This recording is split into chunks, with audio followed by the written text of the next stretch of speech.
according to Philippine history.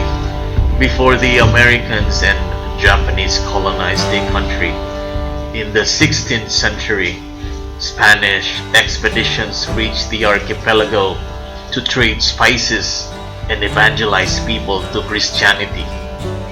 It began in 1521, yet it ended so soon when the expedition failed due to resistance of the Filipino people, which resulted to the death of Magellan.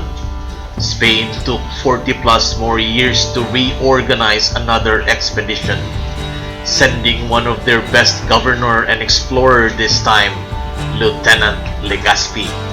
Finally, they successfully established Hispanic settlement in Cebu and expanding to the rest of the archipelago. After 500 years beginning in 1521, their legacies and inheritances remain evident today. Our plazas, forts, and churches.